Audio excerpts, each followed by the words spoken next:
Welcome to তপশালায়। তোমাদেরকে request করা হয়েছিল তোমরা তপশালায়ের অফিস রুমে এসে তোমাদের নিজেদের রিভিউ বা ফিডব্যাক তোমরা দেবে, যাতে তোমাদের বন্ধু বান্ধব বা বাইরের যে জগৎ আছে তারা তোমাদের সম্পর্কে ডিজিটাল মিডিয়ামের মাধ্যমে জানতে পারে। তো তোমরা আগে একটা কথা বলো, তোমরা সবাই কোন ক্লাসের স্টুডেন্ট? ক্লাস 7। আচ্ছা, তো তোমরা একে একে নিজেদের একটু পরিচয় দিও, যে তোমার পুরো নাম কি, তুমি কোন স্কুলে পড়ো, তুমি তপশালায় যুক্ত হয়েছো কতদিন হয়েছে এবং কিভাবে যুক্ত হয়েছো, মানে কিভাবে তুমি তপশালা সম্পর্কে জানতে পেরেছো। অনেস্ট রিভিউ দেবে। আমার নাম সায়ন্তিকা নস্কর, আর আমি রাসমণি স্কুলে ক্লাস 7-এর ছাত্রী। আমি তপশালা 1 থেকে 1.5 বছর পড়ছি, আর আমার বাড়ির পাশে একটা স্যারের থ্রু আমি তপশালায় পড়ছি। আমার নাম অয়ন রায়, আমি ক্লাস 7-এ পড়ি, গোবিন্দপুর হাই স্কুল। আমি এখানে তপশালায় ভর্তি হয়েছি আমার দিদির মাধ্যমে। আমার দিদি পড়তো, আমার এখানে ভর্তি করিয়েছে। তোমার দিদি এখানকার এক্স স্টুডেন্ট? দেখা দাও, তোমার দিদি এখানকার এক্স স্টুডেন্ট। ঠিক আছে, তোমার দিদিকেও ডাকা হবে একদিন। আমার নাম শামীম মোল্লা, আমি গোবিন্দপুর রত্নেশ্বর হাই স্কুলে পড়ি। আমি এখানে ভর্তি হয়েছি আমার দিদির মাধ্যমে। এখানে আমার 1 থেকে 1.5 বছর এখানে পড়া হচ্ছে। তো তোমরা আচ্ছা, এখানে দাও এবারে।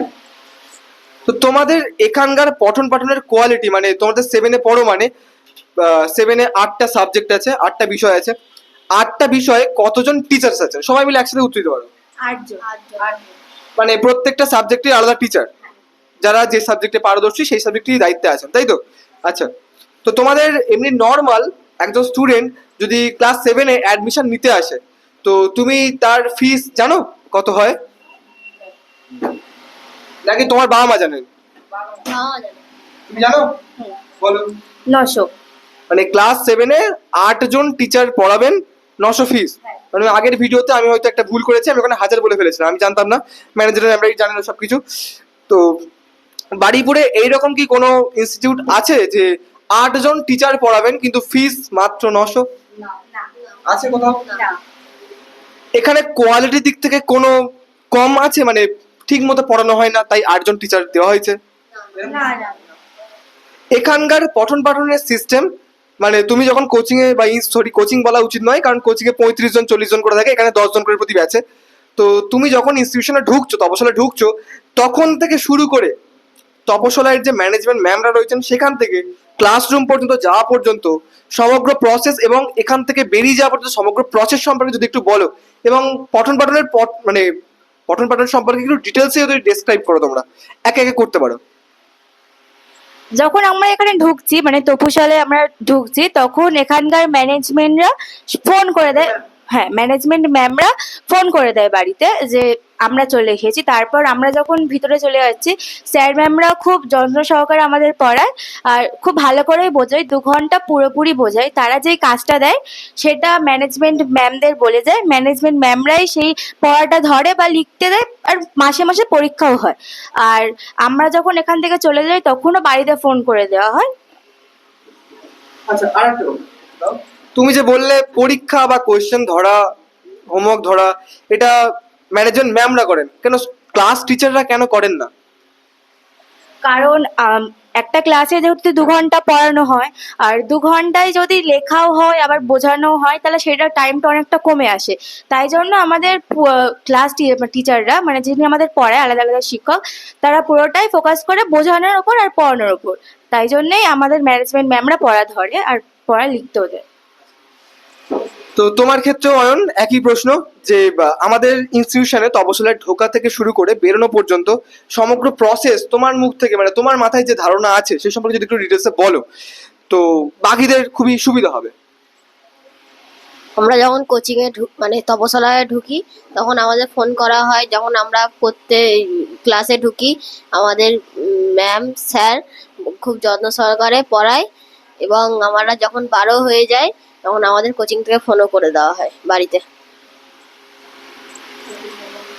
এখানে যখন আমরা পড়তে ঢুকি তখন আমাদের বাড়িতে ফোন করে জানিয়ে দেওয়া হয় যে আমরা এখানে পৌঁছে গেছি। তারপরে আমরা, মানে যেই স্যারের পড়া থাকে, তখন আমরা পড়তে ঢুকি। 2 ঘন্টা 5টা থেকে 7টা পর্যন্ত, বা 7টা থেকে 9টা পর্যন্ত যখন পড়া থাকে, 2 ঘন্টায় পুরোপুরি পড়িয়ে, মানে স্যার ম্যামরা বুঝিয়ে পড়ান, মানে লেখান না তখন, যে ম্যানেজমেন্টরা লেখাবেন, ম্যানেজমেন্ট ম্যামরা লেখাবেন। তা কারণ স্যার ম্যামরা যদি লেখায় তখন টাইমটা কমে যাবে ও আমাদের পড়াটা কমে যাবে।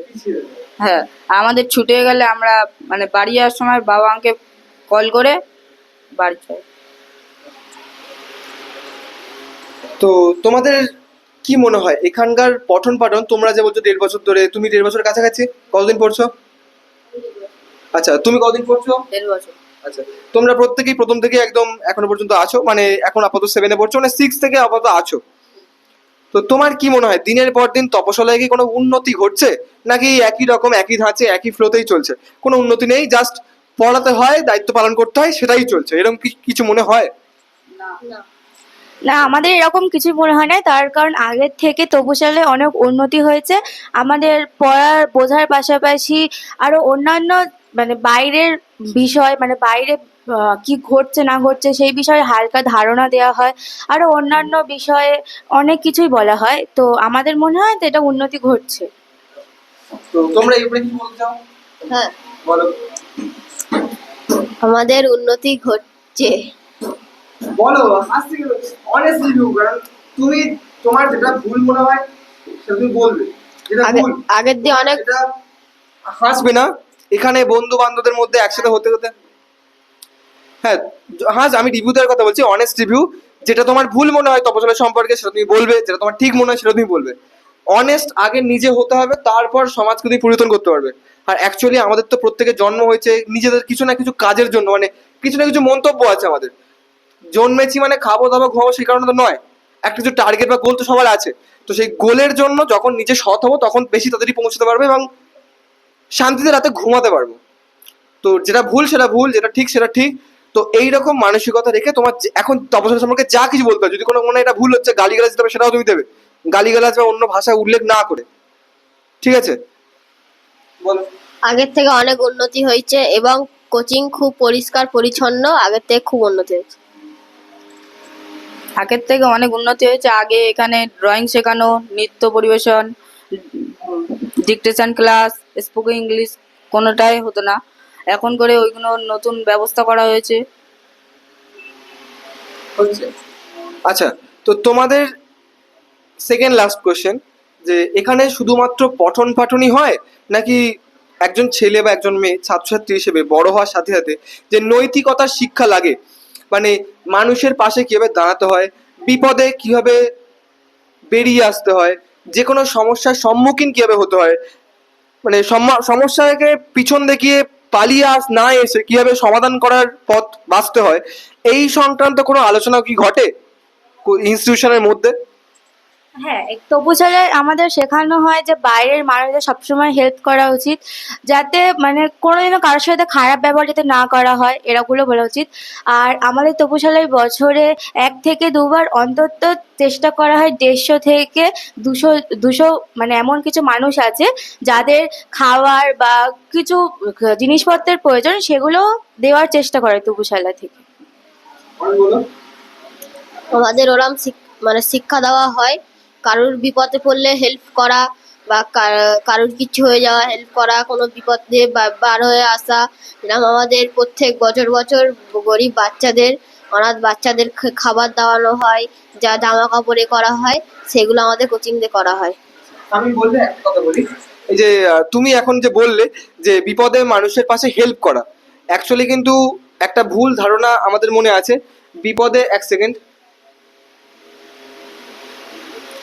বিপদে মানুষকে হেল্প করা নয়, তাদেরকে বিপদ থেকে বেরিয়ে আসার জন্য তাদের পাশে গিয়ে দাঁড়ানো আমাদের কর্তব্য মানুষ হিসেবে।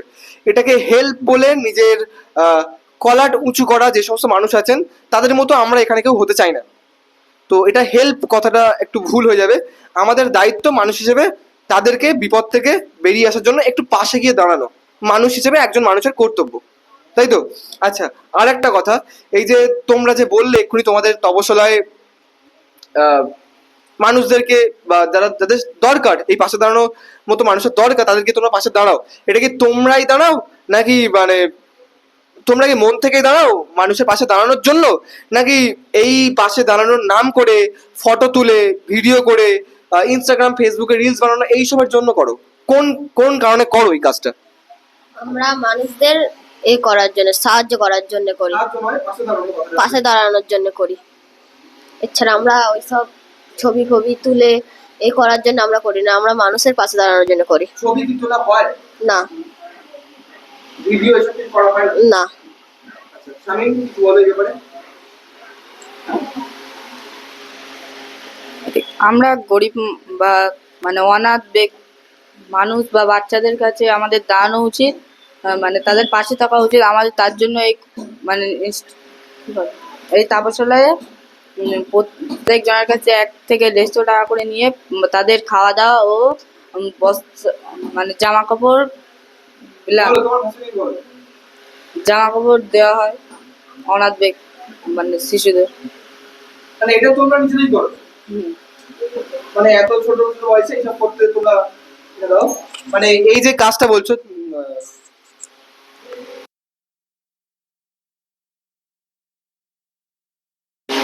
এই যে এই কাজটার কথা বলছো, যে মানুষের পাশে দাঁড়ানো, এগুলো এগুলো তোমরাই করো এই বয়সে 7-8 থেকে, তোমরাই দায়িত্ব নিয়ে করো এসব, তাই তো?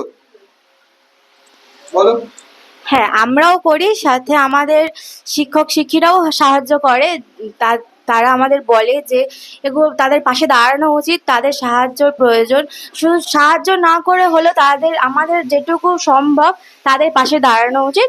আর আমরা সবাই মিলে তাপশালার সবাই, শিক্ষক শিক্ষিকা শুরু করে মানে স্টুডেন্টরাও তাদের পাশে দাঁড়ানোর জন্যে তাদের যেটুকু সম্ভব সেটুকু দিয়ে বছরে 100 থেকে 200 জন মানুষদের যাদের প্রয়োজন তাদেরকে জামা কাপড় আর খাবার খাওয়ানোর চেষ্টা করা হয়। আচ্ছা, এই ব্যাপারে তোমাদের আর কিছু বলার আছে? মানে এই তোমরা যে কাজটা করো সেই ব্যাপারে আর কিছু বলতে চাও? আমরাও করি, আমাদের ম্যানেজমেন্টের ম্যামরাও করে, শিক্ষক শিক্ষিকারা সবাই করে, এবং সবাই টাকা দিয়ে পাশে দাঁড়ানো হয়। আমি কিছু বলতে চাও? দেখো, একটা কথা বলি, এখানে কেউ লজ্জা পাওয়ার কিছু নেই। এটা গণতান্ত্রিক দেশ। গণতান্ত্রিক দেশ মানে সবারই বলার অধিকার রয়েছে। যেটা ঠিক সেটা ঠিক, যেটা ভুল সেটা ভুল, সবারই অধিকার আছে। তো বাক স্বাধীনতা সবার আছে, বলতেই পারো। তপশালা সম্পর্কে যদি কোনো ভুল মনে হয় সেটাও তুমি বলতে পারো। যাই হোক, যেটা এই প্রশ্নটা বোধহয় আমি করেছি, যে আমাদের পঠন পাঠনের সাথে নৈতিকতা বা সামাজিক বিভিন্ন রকম সমস্যা নিয়ে, সমাধান নিয়ে কথা বলা হয় তোমার সাথে, তাই তো? আচ্ছা, এই রকম কি কিছু টিচার্স বা শিক্ষক শিক্ষিকা তোমাদের তপশালায় আছে যারা খুবই জটিল কোনো কনসেপ্ট বা জটিল কোনো টপিক খুবই সহজ করে মজাদার পদ্ধতিতে মাথার মধ্যে ঢুকিয়ে দেওয়ার চেষ্টা করেন বা মাথার মধ্যে ঢুকিয়ে দেন, এরকম কোনো শিক্ষক শিক্ষিকা আছেন? আমাদের প্রায় 8 জন শিক্ষক শিক্ষার মধ্যে 8 জন শিক্ষক শিক্ষিকাই চেষ্টা করে যে যতটা সহজভাবে সম্ভব, যতটা গল্পের মতন ভাবে সম্ভব জিনিসটাকে বোঝানো, যাতে আমাদের বুঝতে সুবিধা হয়। আমাদের সব শিক্ষক শিক্ষিকাই খুব ভালোভাবে আর খুবই মজাদারভাবে জিনিসগুলো বুঝিয়ে দেয়, কারণ কেউই জটিলতাভাবে বোঝায় না। আমাদের 8 জন শিক্ষক শিক্ষিকা আমাদের খুব মজাদার ভাবেই বোঝায়, আর আমরা বুঝেও যাই। আমাদের এখানে 8 জন শিক্ষক শিক্ষিকা সবাই মানে বোঝাতে চান সহজভাবে, কেউ জটিলতার দিকে যাচ্ছেন না, কারণ বাচ্চারা যাতে সহজভাবে বুঝতে পারে সেটাই চান শিক্ষক শিক্ষিকা। আচ্ছা, তো তোমাদের লাস্ট প্রশ্ন, যে এখানে তপশালের সিস্টেম তোমরা পুরোপুরি জানো, 1.5 বছর ধরে রয়েছে, তো তোমাদের কি মাথায় এইরকম কিছু আছে যে তপশালায় হয়তো এটা চেঞ্জ করলে বা এই নতুন জিনিসটা তপশালায় আনলে তপশালয়ের ছাত্রছাত্রীদের জন্য অনেক সুবিধা হবে, বা তপশালয়ের ছাত্রছাত্রীদের অনেক ইমপ্রুভমেন্ট হবে, বা তপশালয়ের ইমপ্রুভমেন্ট হবে? এইরকম কিছু আছে যে তপশালায় এটা চেঞ্জ করা দরকার বা এটা আনা দরকার? বলো। আনা দরকার, কারণ নতুন জিনিস কিছু, কি সেটা বলবো তুমি? বই খাতা, বই তো প্রতিদিন আসছে। জানি না। আর বলো বাকি কি? হ্যাঁ, আরে তোমরা কি কোনোদিন ভেবেছো যে ভালো লাগে না পড়তে, আজকে লুডো খেলা? মানে তোমাদের কি এরকম মনে হয় আবার পড়াশোনা? যদি লুডো খেলা হতো আমাদের জন্য খুব সুবিধা হতো। যদি দাবা খেলা হতো, দাবা তো কঠিন হয়ে যাবে, মাথায় অনেক চাপ পড়ে যাবে।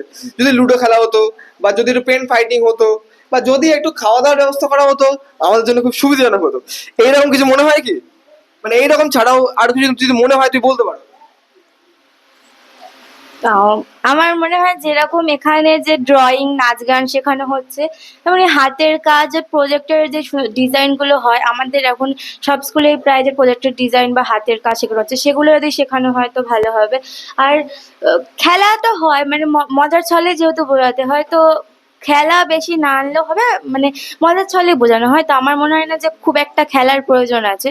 তাহলে আমাদের যে মানে আমরা একে মজার ছলে বুঝছি আর বেশি মজার ছলে বুঝতে গেলে আমাদের আর পড়াটাই মানে আর হবে না। অয়ন এবারে কিছু আমার ওই একই কোশ্চেন, অ্যান্সার। এই অ্যান্সার, একই অ্যান্সার। সামিম সামিম একই অ্যান্সার, সেম টু সেম। ঠিক আছে, তো তোমাদের আর কোনো কিছু যদি বলার থাকে তপশালের সম্পর্কে তোমরা বলতে পারো। বলে এই পর্যন্ত এই কটাই কোশ্চেন আছে আমাদের কাছে। আমাদের আর কিছুই বলার নেই। তোমার কিছু বলার আছে? না, আমারও একই অ্যান্সার। না, আর কিছু বলার নেই। সেম। আচ্ছা, তো তোমাদের রিভিউ অনেক হেল্পফুল হবে বাকি বাইরের স্টুডেন্টদের জন্য বা বাইরের গার্জেনদের জন্য। তো আশা করছি তোমরা আগামী দিনে আরো ভালো পড়াশোনা করবে এবং তপশালের এত উন্নতি কিন্তু তোমরা পাশে ছিলে বলে, তাই তোমাদের বাবা মা তোমাদের গার্জেনের পাশে ছিলেন, তাই না হলে কিন্তু তপশালের উন্নতি বা এতটাই ইমপ্রুভমেন্ট সম্ভব ছিল না। শুধু গার্জেনরা কেন, শিক্ষক শিক্ষিকা যেমনভাবে তপশালের পাশে থাকেন বা ম্যানেজমেন্ট ম্যামরা, স্টুডেন্টরা, গার্জেনরা, সবাইকেই অসংখ্য অসংখ্য ধন্যবাদ। তো তোমাদেরকেও অনেক ধন্যবাদ আজকে রিভিউ দেওয়ার জন্য। Thank you.